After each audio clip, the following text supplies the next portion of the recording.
연기가 피어오르는 본네트, 그 앞에 서 있는 남자의 당혹감이 가득한 얼굴. 이것이 정재윤과 한상로의 첫 만남이었습니다. 봄이 오려는 찰나 하늘은 여전히 차갑고 흐렸지만 두 사람의 인연은 그렇게 시작되었죠. 경기도 외곽국도, 옅은 안개가 내려앉은 오후, 도로 한켠에 멈춰선 낡은 경차에서 연기가 피어오르고 있었어요. 본네트 틈새로 새어나오는 하얀 연기는 마치 구조신호처럼 하늘로 뻗어올랐습니다. 차에서 내린 허름한 노인의 얼굴에는 짙은 주름이 패여 있었습니다. 한상로는 나이가 지긋한 만큼 세월의 흔적이 깊게 새겨져 있었고 낡은 점퍼와 해진 모자를 쓴 모습은 평범한 노인의 모습 그 이상도 이하도 아니었습니다. 그때 길가 작은 정비소 진정카에서 한 남자가 달려나왔습니다. 정재윤, 35살의 그는 기름때 묻은 작업복을 입은 채 땀에 젖은 이마를 닦고 있었어요. 멀리서 본네트 연기를 보고 무언가 이상함을 직감한 재윤은 망설임 없이 노인에게 다가갔습니다. 어르신, 괜찮으세요? 차에 무슨 일이 있나 봅니다. 한상로는 당황한 얼굴로 재윤을 바라봤습니다. 낯선 이의 갑작스러운 등장에 경계하는 눈빛이었지만 재윤의 진심 어린 걱정을 느끼자 그 눈빛은 곧 누그러졌어요. 갑자기 연기가 나서 어떻게 해야 할지 모르겠네. 한상로의 목소리는 조용했지만 단단했습니다. 오랜 세월 힘든 상황을 이겨낸 사람의 담담함이 배어 있었어요. 재윤은 잠시 차를 살펴보더니 본네트를 열었습니다. 엔진에서 하얀 연기가 더 강하게 피어올랐죠. 라디에이터에 문제가 있네요. 냉각수가 새고 있습니다. 재윤의 진단은 명확했습니다. 그는 망설임 없이 차 밑으로 기어 들어갔어요. 공구도 없이 단지 두 손과 오랜 경험만으로. 바지는 흙투성이가 되고 손은 기름으로 까맣게 변했지만 개의치 않았습니다. 땅바닥에 누워 작업하는 동안 한상로는 그저 묵묵히 바라보고만 있었어요. 10분이 지나고 재윤은 차 밑에서 빠져나왔습니다. 얼굴에는 기름 자국이 선명했지만 눈빛은 만족스러워 보였죠. 임시로 조치했습니다. 이대로 가시면 30km 정도는 문제없이 갈 수 있을 겁니다. 하지만 꼭 전문 정비소에서 점검 받으셔야 해요. 한상로는 고개를 끄덕였습니다. 그의 눈에는 놀라움과 감사함이 동시에 담겨 있었어요. 낯선 이가 이렇게까지 자신을 도울 거라고는 예상하지 못했던 것 같았습니다. 고맙네. 돈은 얼마나 드려야 하나? 한상로가 주머니에 손을 넣자 재윤은 손을 내저었습니다. 그의 행동에는 망설임이 없었어요. 괜찮습니다. 그냥 조심히 가세요. 차는 일단 움직일 겁니다. 재윤의 대답은 단순했지만 그 안에는 진심이 담겨 있었습니다. 그는 돈을 받기 위해 도운 것이 아니었으니까요.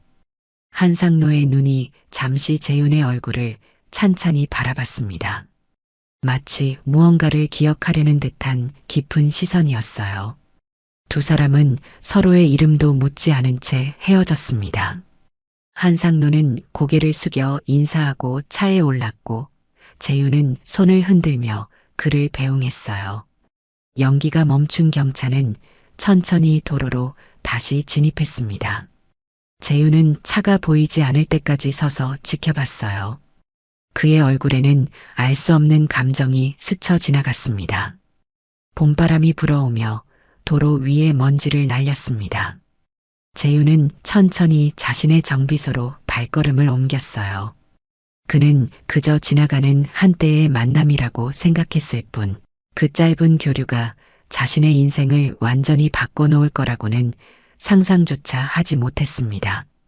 때로는 가장 단순한 만남이 삶의 전환점이 된다는 것을 알지 못한 채로 재윤은 다시 일상으로 돌아갔습니다. 재윤은 좁은 정비소로 돌아왔습니다. 진정카라는 간판 아래 그의 세계는 단 6평 남짓한 공간에 모두 담겨 있었어요. 벽면을 가득 채운 도구들, 기름 얼룩으로 얼룩진 시멘트 바닥, 그리고 작은 사무 공간. 재윤은 낡은 싱크대에서 손을 씻었습니다. 기름때가 쉽게 지워지지 않았지만 그는 이미 익숙해진 듯 무심하게 손을 닦았어요. 사무실 한쪽에 놓인 오래된 커피포트를 켜고 재윤은 책상에 앉았습니다. 커피 한 잔은 그의 하루를 지탱하는 작은 위안이었어요. 검은 액체에서 올라오는 김이 정비소의 기름 냄새와 섞이며 특유의 분위기를 만들어냈습니다. 책상 위에는 현실이 무겁게 쌓여 있었어요. 낡은 계산기, 밀린 공과금 고지서, 그리고 가장 눈에 띄는 어머니의 병원 진료비 청구서. 재윤은 한숨을 내쉬며 고지서들을 하나씩 살펴봤습니다. 숫자들이 그의 어깨를 무겁게 누르는 듯 했어요. 이번 달도 빠듯하네. 혼잣말을 중얼거리며 재윤은 계산기를 두드렸습니다. 수입과 지출 사이의 간극을 메우는 일은 매달 반복되는 난제였어요. 특히 어머니의 병원비는 점점 늘어나고 있었습니다. 당뇨 합병증으로 신장이 좋지 않아 정기적인 치료가 필요했죠. 도움을 청할 형제도 없이 모든 책임은 재윤의 어깨에 얹혀 있었습니다. 창밖으로 하늘이 점점 어두워졌어요. 봄비가 내리기 시작했습니다. 빗방울이 낡은 지붕을 두드리는 소리가 정비소 안을 채웠어요. 재윤은 커피를 마저 마시고 일어나 간판 스위치를 켰습니다. 진정카라는 글자가 희미한 네온빛으로 깜빡이기 시작했어요. 10년 전 가게를 처음 열었을 때 달았던 그 간판은 이제 여기저기 고장나서 불빛이 불안정했습니다. 비가 더 세차게 내렸어요. 오늘은 더 이상 손님이 없을 것 같았습니다. 재윤은 정비소 문을 닫고 자신의 원룸으로 향했어요. 정비소에서 걸어서 5분 거리, 낡은 연립주택 2층의 작은 방이 그의 집이었습니다. 좁은 원룸에 들어서자 축축한 공기가 재윤을 맞이했어요. 창문을 열어 환기를 시키고 그는 샤워를 했습니다. 뜨거운 물이 하루의 피로를 씻어내는 듯 했지만 마음속 무거움까지 씻어내지는 못했어요. 침대에 누워 휴대폰을 들었습니다. 습관처럼 구인공고 앱을 열었어요. 더 나은 일자리, 더 안정적인 수입을 찾는 것은 거의 매일 밤의 의식과도 같았습니다. 스크롤을 내리며 재윤의 눈이 피로에 젖어갔어요. 대부분의 공고는 그의 경력과 맞지 않거나 너무 먼 지역이었습니다. 하루하루가 버티기의 연속이네. 재윤의 얼굴에는 지친 표정이 역력했습니다. 35살 누군가에게는 한창 때일 나이지만 그에게는 무거운 책임감과 현실이라는 벽이 너무 높게만 느껴졌어요. 부모님의 작은 자동차 정비소를 물려받아 10년 그동안 얼마나 많은 차를 고쳤는지 셀 수도 없었습니다. 하지만 경기 불황과 대형 정비소의 등장으로 작은 진정카는 점점 설 자리를 잃어가고 있었어요. 창밖으로 빗소리가 계속되었습니다. 빗방울이 창문을 타고 흘러내리는 모습이 마치 재윤의 심정을 대변하는 듯 했어요. 그는 휴대폰을 내려놓고 눈을 감았습니다. 내일도 같은 일상이 반복될 것이라는 생각에 한숨이 절로 나왔죠. 그럼에도 재윤은 포기하지 않았습니다. 매일 아침 같은 시간에 일어나 정비소 문을 열고 찾아오는 손님들의 차를 정성껏 고치는 일. 그것이 그의 삶이었고 그가 할 수 있는 최선이었어요. 버티는 사람의 지침은 그의 얼굴에 깊게 서려 있었지만 그 이면에는 여전히 꺼지지 않는 희망의 불씨가 남아 있었습니다. 침대 옆 작은 탁자 위에는 어머니와 찍은 사진 한 장이 놓여 있었어요. 재윤은 그 사진을 바라보며 중얼거렸습니다. 어머니, 조금만 더 버티면 좋은 날이 올 거예요. 그렇게 말하며 재윤은 서서히 잠에 빠져들었습니다. 내일은 어떤 하루가 그를 기다리고 있을지 그는 알지 못했어요. 이른 아침 정비소의 유선 전화가 울렸습니다. 시계는 8시를 가리키고 있었어요. 재윤은 막 문을 열고 첫 커피를 내리는 중이었습니다. 전화벨 소리가 적막한 정비소 안을 가득 채웠어요. 진정카입니다. 수화기 너머로 들려온 목소리는 단정하고 공식적이었습니다. 정장을 입은 듯한 또렷한 발음과 예의 바른 어조였어요. 정재윤 씨 맞으시죠? 저는 한상로 회장님의 비서 박준호라고 합니다.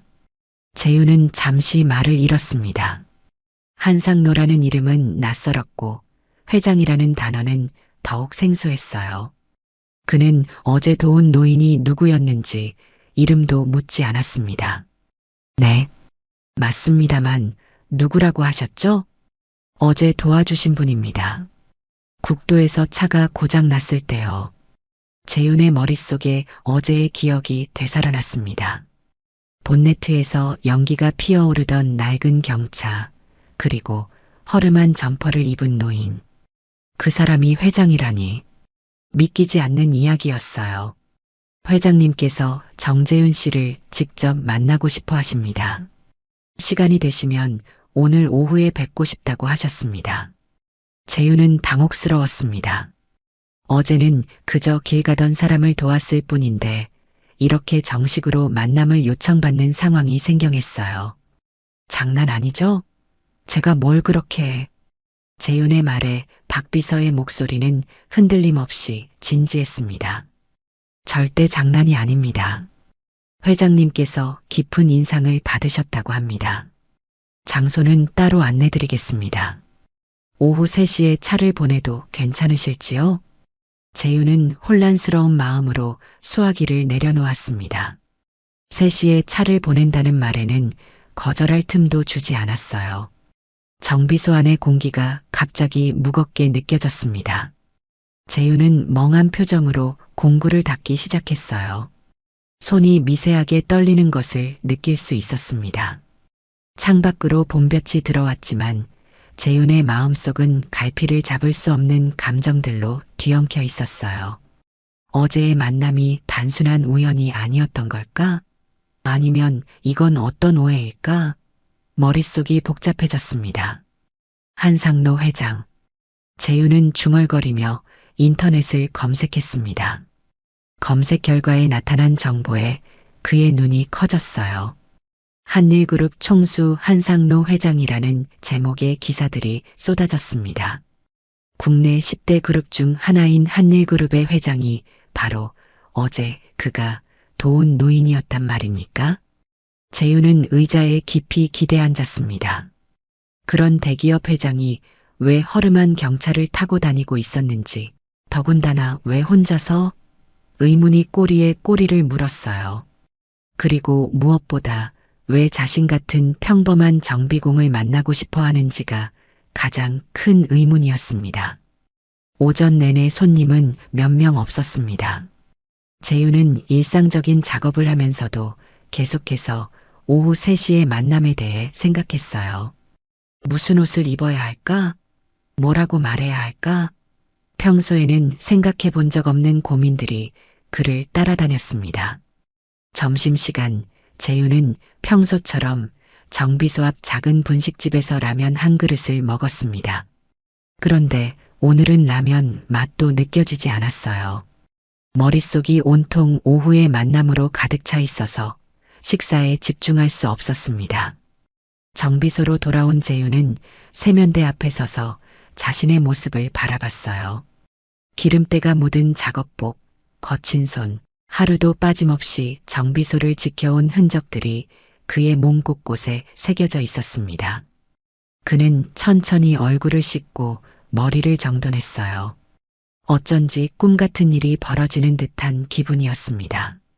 시계는 어느덧 2시 30분을 가리키고 있었어요.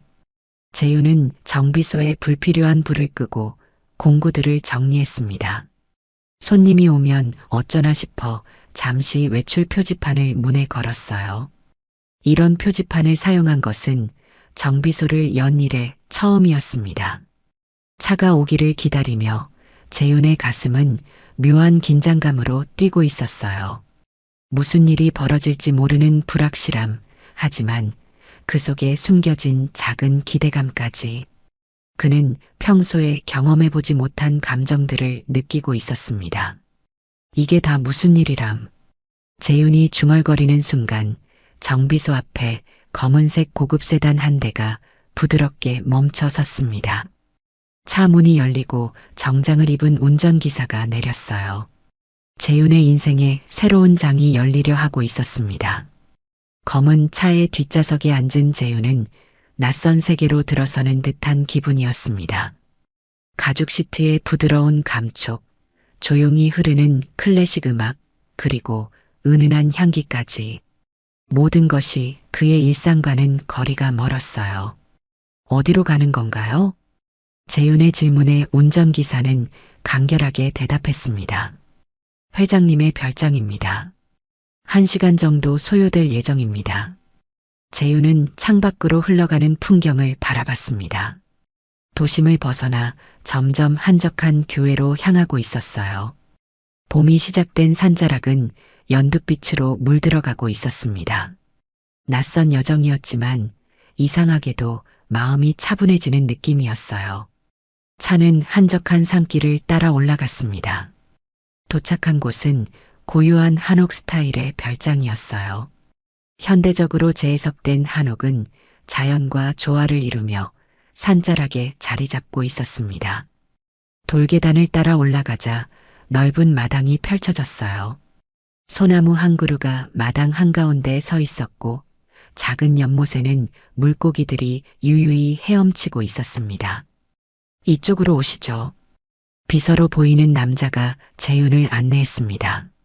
나무 바닥을 따라 걸으며 재윤은 자신의 작업복이 이곳과 얼마나 이질적인지 새삼 느꼈어요. 하지만 급하게 갈아입을 옷도 없었고 어쩌면 이것이 자신의 정체성이라는 생각도 들었습니다. 마루에 도착하자 한 남자가 앉아 있었습니다. 어제 본 그 노인이 맞는지 의심스러울 정도로 다른 모습이었어요.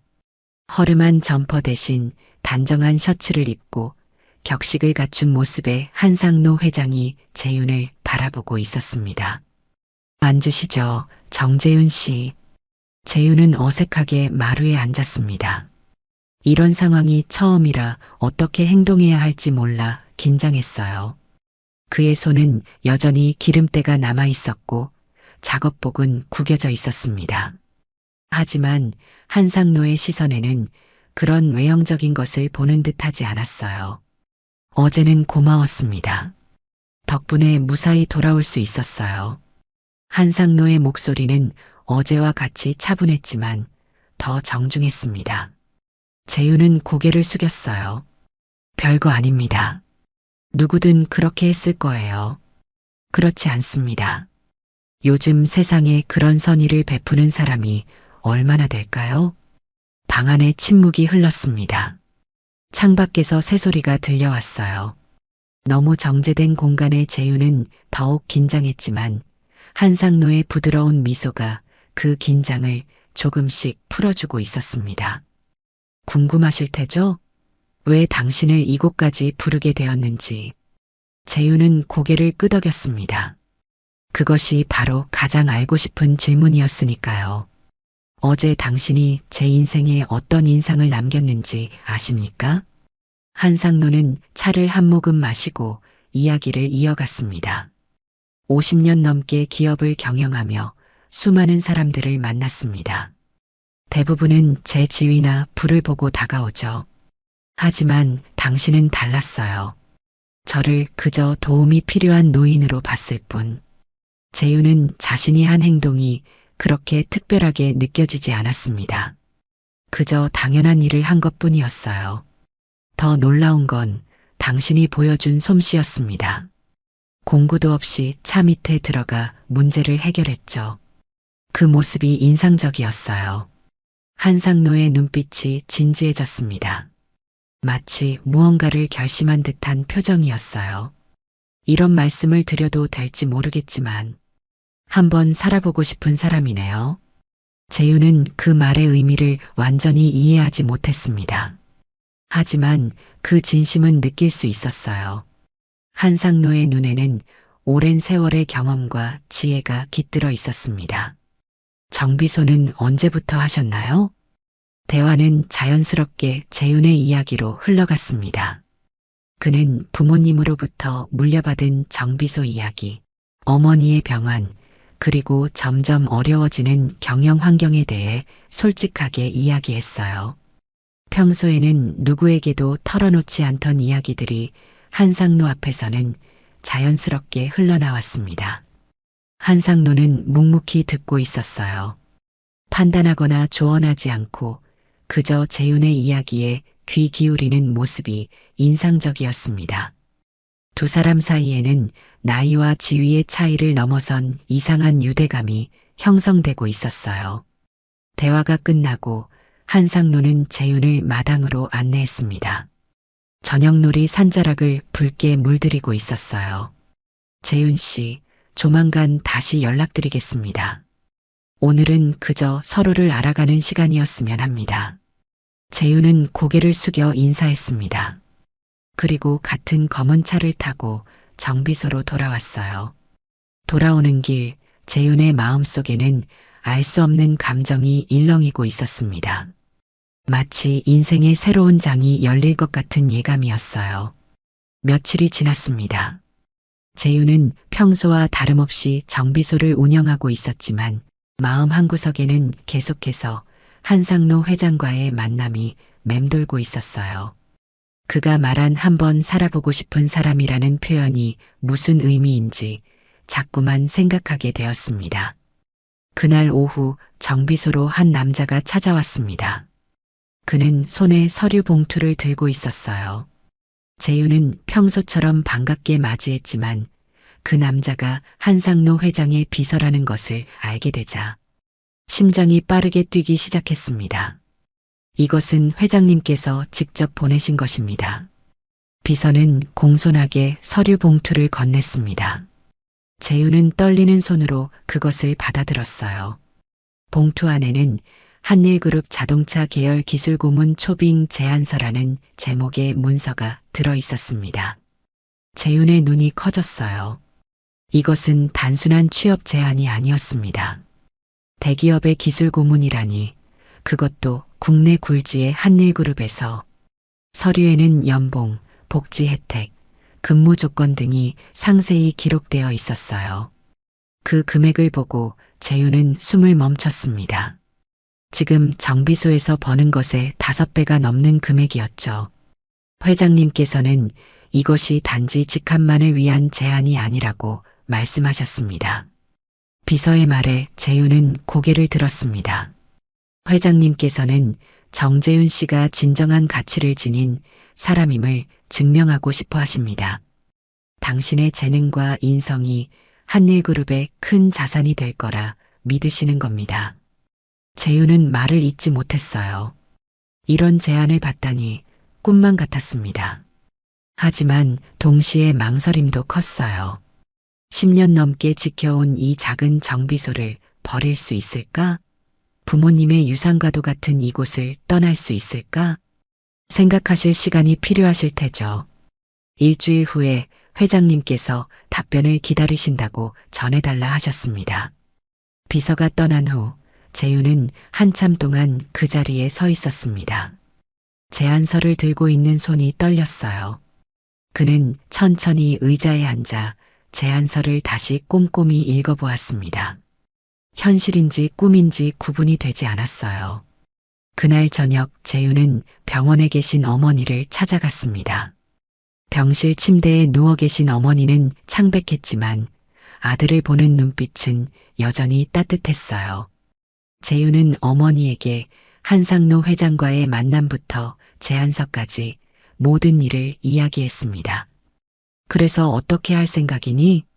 어머니의 물음에 재윤은 고개를 숙였습니다. 모르겠어요.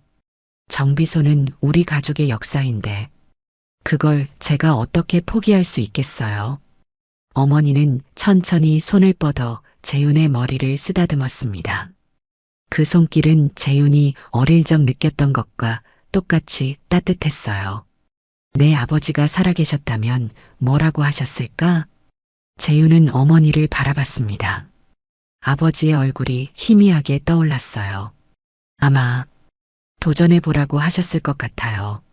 아버지는 항상 더 넓은 세상을 보라고 하셨으니까요. 어머니는 미소를 지었습니다. 그 미소 속에는 지혜와 사랑이 깃들어 있었어요. 넌 항상 혼자였지만 세상은 늘 그렇게 혼자 두진 않더라. 때론 누군가 내 가치를 알아보고 손을 내밀기도 하지. 그것이 인연이란다. 재윤은 어머니의 말에 깊은 생각에 잠겼습니다. 어쩌면 한상로 회장과의 만남은 단순한 우연이 아닌 그의 인생의 새로운 방향을 제시하는 중요한 전환점인지도 모른다는 생각이 들었어요. 병원을 나오는 길, 재윤의 발걸음은 이전보다 가벼웠습니다. 여전히 결정을 내리지는 못했지만 마음 한켠에 작은 용기가 생긴 듯 했어요. 그는 밤하늘을 올려다보았습니다. 별들이 유난히 밝게 빛나고 있었어요. 새로운 시작. 재윤은 중얼거렸습니다. 그 말이 입에서 나오자 가슴속 깊은 곳에서 무언가가 움직이는 듯한 느낌이 들었어요. 두려움과 설렘이 교차하는 감정. 하지만 그것이 삶이 아닐까요? 안전한 현재와 불확실한 미래 사이에서 고민하는 것.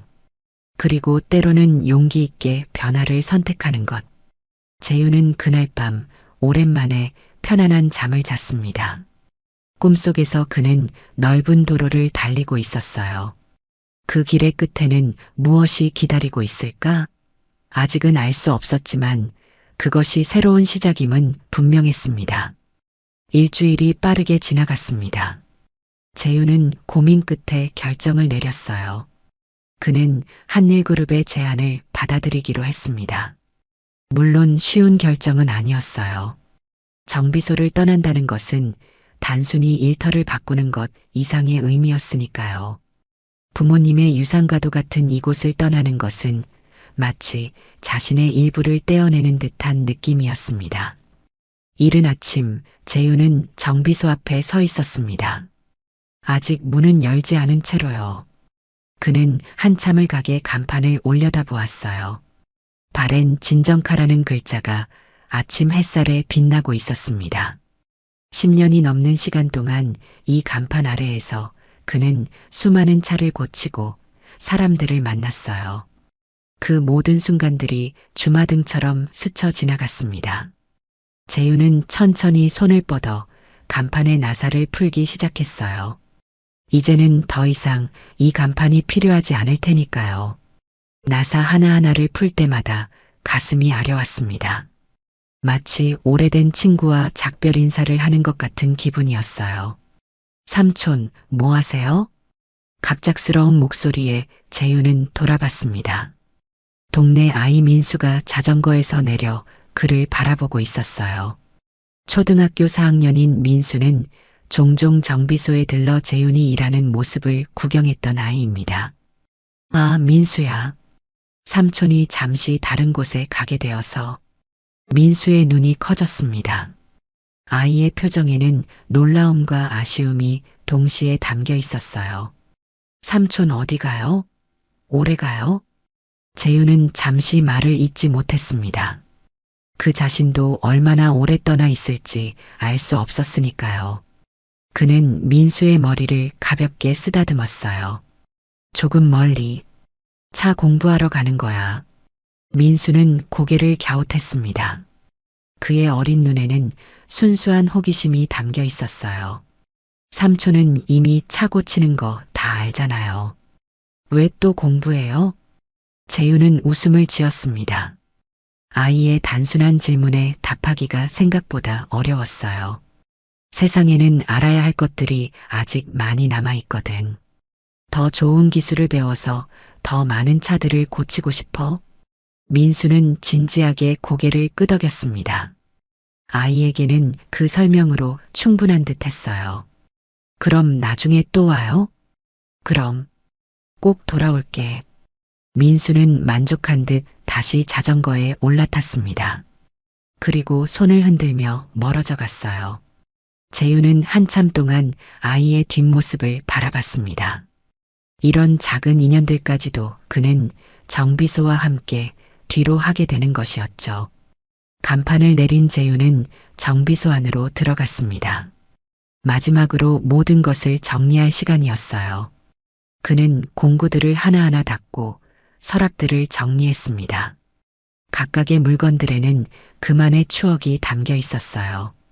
첫 번째 고객에게 받은 렌치, 아버지가 남긴 오래된 스패너, 오일 자국이 선명한 작업대까지. 마지막으로 그는 책상 서랍에서 한 장의 종이를 꺼냈습니다. 그리고 천천히 펜을 들어 글을 쓰기 시작했어요. 언젠가 돌아오면 다시 이 문 열어라. 간결하지만 의미가 담긴 글이었습니다. 그는 그 종이와 함께 정비소 열쇠를 서랍에 넣었어요. 이곳을 떠나지만 완전히 버리는 것은 아니었습니다. 언젠가 다시 돌아올 수 있는 자리, 그것이 재윤에게는 중요했어요. 정비소의 문을 닫고 나오는 순간 재윤의 눈가에 작은 물기가 맺혔습니다. 그동안 얼마나 많은 시간을 이곳에서 보냈는지, 얼마나 많은 추억이 이곳에 담겨 있는지 다시 한번 실감했어요. 하지만 동시에 새로운 도전에 대한 설렘도 있었습니다. 재윤은 마지막으로 정비소를 한 번 더 바라보았습니다. 그리고 천천히 몸을 돌려 걸음을 옮겼어요. 봄바람이 그의 구겨진 작업복을 살랑이며 스쳐 지나갔습니다. 햇빛을 받아 반짝이는 그의 뒷모습은 결연하면서도 어딘가 홀가분해 보였어요. 이제 그의 앞에는 새로운 길이 펼쳐져 있었습니다. 한일그룹이라는 커다란 회사, 기술고문이라는 새로운 직함, 그리고 더 많은 배움과 도전의 기회. 재윤은 그것들을 향해 한 걸음씩 나아가고 있었어요. 때로는 떠남이 새로운 시작을 의미하기도 합니다. 재윤의 작은 정비소는 그의 과거였지만 그곳에서 배운 가치와 경험은 미래로 이어지는 다리가 될 것입니다. 그는 그것을 믿으며 앞으로 나아갔어요. 한일그룹 본사 빌딩 앞에 서 있는 재윤의 모습은 이질적이었습니다.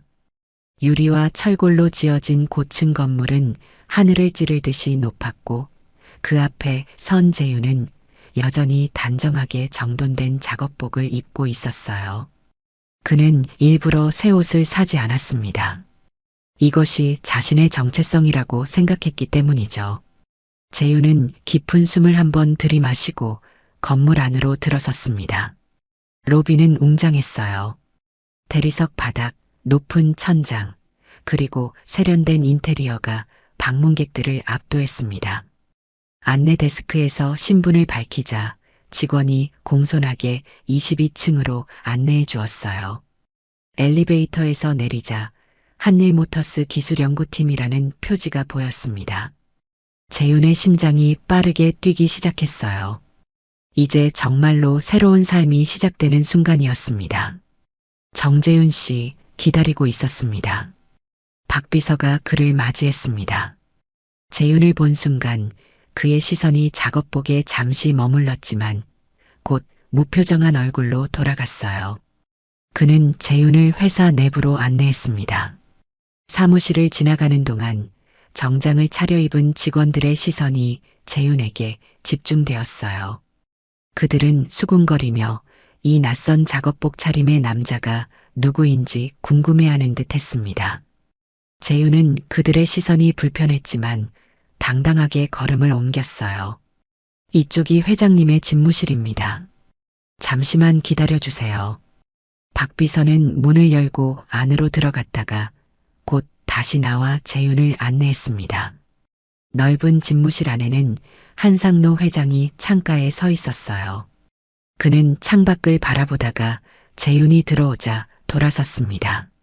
정재윤 씨, 오늘부터 한일모터스의 새 가족이 되신 것을 환영합니다. 한상노는 따뜻한 미소로 재윤을 맞이했습니다. 그리고 작업복 차림의 재윤을 보며 의미심장한 눈빛을 보냈어요. 자신의 정체성을 잃지 않는군요. 좋습니다. 재윤은 가볍게 고개를 숙였습니다. 회장의 말에 작은 자부심을 느꼈어요. 것보다 중요한 건 아니니까요. 한상노의 말에 재윤은 고개를 들었습니다. 그것은 마치 자신의 생각을 읽은 듯한 말이었어요. 한상노는 유리창 너머로 보이는 회사 직원들을 가리켰습니다. 많은 사람들이 당신을 외모로 판단할 겁니다. 하지만 곧 그들은 알게 될 거예요. 진짜 가치는 어디에 있는지. 재윤은 창밖을 바라봤습니다. 저 멀리 도시의 풍경이 한눈에 들어왔어요. 이곳은 그의 작은 정비소와는 완전히 다른 세계였습니다. 그 차이가 한순간 그를 압도했지만 곧 그는 마음을 다잡았어요. 회장과의 대화 후 재윤은 기술연구팀에 합류했습니다. 회의실에는 이미 여러 명의 연구원들이 모여 있었어요. 그들은 모두 정장이나 단정한 복장을 하고 있었고 작업복 차림의 재윤을 의아한 눈으로 바라봤습니다. 여러분, 오늘부터 함께 일하게 될 정재윤 기술 고문님입니다. 팀장의 소개에 재윤은 간결하게 인사했습니다. 그가 어디서 왔는지, 어떤 경력을 가졌는지에 대한 설명은 없었어요. 그저 회장님의 특별 추천이라는 말만 덧붙여졌을 뿐이었습니다. 회의가 시작되었고 연구원들은 현재 개발 중인 신형 엔진의 문제점을 논의하기 시작했어요. 복잡한 그래프와 수치들이 스크린에 나타났습니다. 재윤은 처음에는 그 전문적인 용어와 복잡한 데이터에 당황했지만 곧 엔진에 관한 이야기가 나오자 귀를 쫑긋 세웠어요. 이 부분의 효율성을 높이기 위해 다양한 방법을 시도했지만 여전히 문제가 있습니다. 한 연구원이 엔진 설계도를 가리키며 말했습니다. 재윤은 잠시 그 도면을 유심히 보더니 조심스럽게 손을 들었어요. 모든 시선이 그에게 향했습니다. 혹시 연료 분사 시스템의 각도를 조금 조정해 보셨나요? 현장에서 보면 각도가 조금만 달라져도 효율이 크게 달라지는 경우가 많습니다. 순간 회의실이 조용해졌습니다. 그리고 한 연구원이 자료를 뒤적이더니 말했어요. 그 부분은 아직 시도해 보지 않았습니다. 좋은 지적입니다. 그 후로 회의는 달라졌습니다.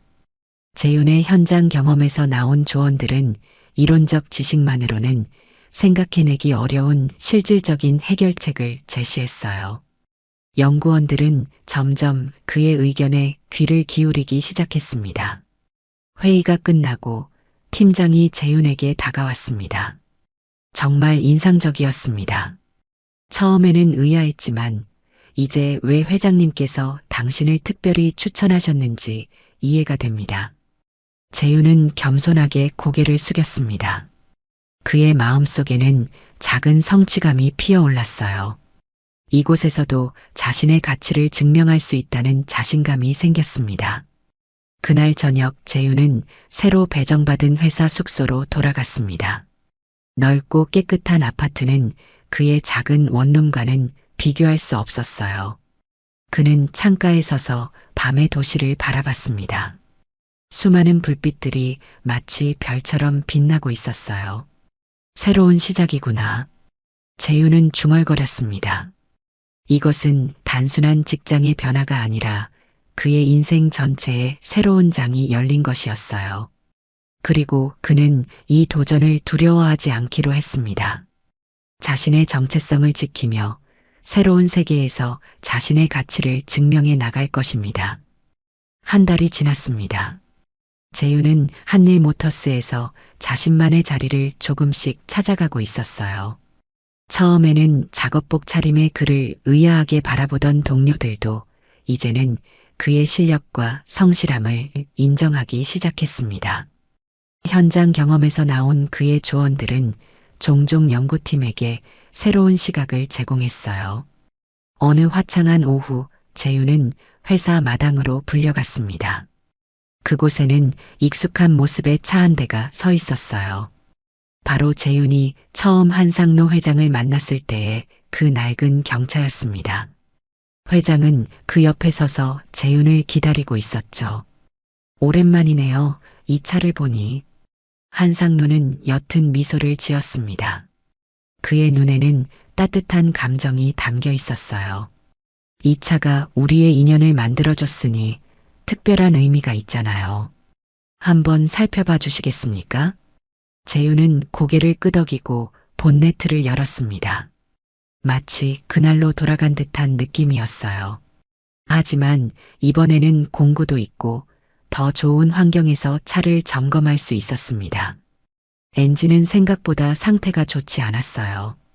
라디에이터 문제뿐만 아니라 여러 부품이 노후화되어 있었습니다. 재윤은 묵묵히 작업을 시작했어요. 손에 기름이 묻고 이마에 땀이 맺혔지만 그의 표정은 평온했습니다. 이것이 바로 그가 가장 좋아하는 일이었으니까요. 한상노는 그런 재윤의 모습을 조용히 지켜보았습니다. 두 사람 사이에는 말없이도 통하는 무언가가 있었어요. 시간이 흘러 재윤은 기본적인 점검과 수리를 마쳤습니다. 그는 손을 닦으며 일어났어요. 라디에이터를 교체하고 오일도 갈았습니다. 기본적인 문제는 해결됐지만 이 차는 많이 낡았네요. 한상노는 고개를 끄덕였습니다. 그리고 문득 물었어요. 이 차, 이제 수리할 필요 없지 않나요? 새 차를 살 수도 있을 텐데. 재윤은 잠시 생각에 잠겼습니다. 그리고 천천히 경차의 본네트를 쓰다듬었어요. 마치 오래된 친구를 대하듯 부드러운 손길이었습니다. 이 차는 아직 멀리 갈 수 있습니다. 재윤의 대답에 한상노의 눈이 빛났습니다. 그것은 단순히 차에 대한 이야기가 아니었어요. 오래되고 낡았지만 여전히 가치가 있는 것들에 대한 이야기였습니다. 한상노는 그 의미를 정확히 이해한 듯 했어요. 당신은 정말 특별한 사람이군요. 정재윤 씨. 두 사람은 말없이 서서 그 낡은 차를 바라보았습니다. 봄바람이 불어와 그들의 머리카락을 가볍게 흔들었어요. 이 순간 그들은 서로 다른 세계에서 온 두 사람이 아니라 같은 가치를 공유하는 동료 같았습니다. 처음 당신을 만났을 때 저는 알았어요. 당신이 특별하다는 것을. 한상노의 말에 재윤은 고개를 들었습니다. 특별한 건 아닙니다. 그저 제가 할 수 있는 일을 했을 뿐이에요. 바로 그거예요. 자신의 일에 진심을 다하는 사람. 그런 사람이 점점 줄어들고 있는 세상에서 당신 같은 사람은 보물과 같습니다. 재윤은 쑥스러워하며 웃었습니다. 그는 결코 자신을 특별하다고 생각하지 않았어요. 그저 정직하게 살아왔을 뿐입니다. 한상노는 재윤의 어깨를 가볍게 짚었습니다. 두 사람의 시선이 마주쳤어요. 우리 회사에 와줘서 고맙습니다. 당신 같은 사람이 더 많은 젊은이들에게 영향을 주길 바랍니다. 재윤은 고개를 숙였습니다. 가슴속에서 따뜻한 감정이 일렁였어요. 그것은 단순한 인정이 아니라 진정한 유대감이었습니다. 두 사람은 나란히 서서 경차의 보닛에 손을 얹었습니다. 한때 도움을 받던 자와 한때 돕던 자의 손이 이제는 같은 차체를 붙잡고 있었어요. 그 장면은 마치 하나의 그림처럼 완벽했습니다. 봄볕이 두 사람을 비추었고 따스한 온기가 퍼져나갔습니다. 정비소의 작은 주인이었던 재윤은 이제 대기업에서 자신의 가치를 인정받고 있었어요. 그리고 그 모든 것의 시작은 단 한 번의 선행, 단 한 통의 전화였습니다. 인생은 때로 예상치 못한 방향으로 흘러갑니다. 재윤이 그날 길가에서 낯선 노인의 차를 고쳐주지 않았다면 그의 삶은 지금과 완전히 달라졌을 거예요. 작은 선택이 때로는 큰 변화를 만들어내는 법입니다. 재윤의 얼굴에는 이제 더 이상 버티는 사람의 지침이 없었습니다. 대신 자신감과 평온함이 깃들어 있었어요. 그는 여전히 자신의 정체성을 잃지 않은 채 새로운 세계에서 빛나고 있었습니다. 두 사람의 손 한때 도움을 받던 자와 한때 돕던 자가 같은 차체를 붙잡고 있는 모습, 그것은 마치 세상의 진정한 유대감이란 무엇인지를 보여주는 듯 했습니다. 이들의 이야기는 단순한 성공담이 아니라 인간적 가치와 진정성에 관한 이야기였어요. 누군가의 고맙습니다는 때론 인생을 바꾸는 자격이 됩니다.